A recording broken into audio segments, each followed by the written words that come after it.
అనంతపురం జిల్లా కళ్యాణదుర్గం పట్టణంలోని సాంఘిక సంక్షేమ వసతి గృహాలను ఎమ్మెల్యే అమిలినేని సురేంద్రబాబు ఆకస్మికంగా తనిఖీ చేశారు.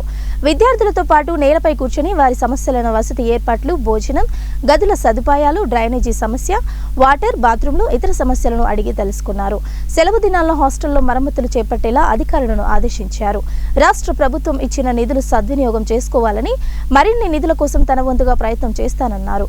విద్యార్థులందరూ మంచిగా చదువుకొని ఉన్నత స్థాయికి ఎదగాలని ఆకాంక్షించారు. అనంతరం బాలికల గదులు, బాత్రూంలు, డ్రైనేజీ సమస్యలను పరిశీలించారు. ప్రతిరోజు డ్రైనేజీ పరిశుభ్రం చేసేలా ఏర్పాటు చేసేలా మున్సిపల్ కమిషనర్ను ఆదేశించారు. వంటగదిని తనిఖీ చేసి తయారైన అన్నం తిని పరిశీలించారు.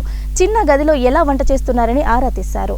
త్వరలోనే సమస్యల పరిష్కారం కోసం కలెక్టర్ దృష్టికి తీసుకెళ్లి, అవసరమైతే సీఎం, మంత్రి దృష్టికి తీసుకెళ్లి సమస్యలను శాశ్వత పరిష్కారం చేసేలా చూస్తామని ఎమ్మెల్యే అమిలినేని సురేంద్రబాబు హామీ ఇచ్చారు.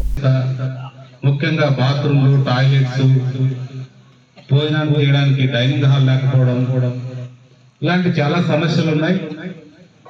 వాళ్ళు కూడా ఏం చేయలేని పరిస్థితిలో అలాగే ఉన్నారు.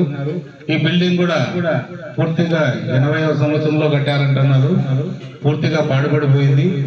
ఎప్పుడు ఏం కూలిపోతుందో కూడా తెలియని పరిస్థితుల్లో ఉంది. ఏదైనా జరగరాని పొరపాటు జరిగితే మాత్రం ఇది చాలా అసలు ఊహించరాని పరిణామం. ఖచ్చితంగా ఇది మేము గవర్నమెంట్ దృష్టికి తీసుకెళ్తాం. ఇది ఇన్ని రోజులు ఎక్కడికక్కడ రూముల్లో ఆ పెగ్గులు ఊడిపోతున్నాయి, స్టీల్ అంతా బయటకు కనిపిస్తుంటుంది, వర్షం వచ్చినప్పుడు కూడా నీళ్లు కాడుతున్నాయని చెప్తున్నారు. కానీ ఇది మా మంత్రి గారి దృష్టికి తీసుకెళ్లి ఎంత వీలైతే త్వరగా, లేదా ముఖ్యమంత్రి గారి దృష్టికి తీసుకెళ్లి వాళ్ళకి ఒక షెడ్ వేసి డైనింగ్ హాల్ ఏర్పాటు చేసే విధంగా కూడా కృషి చేస్తాం.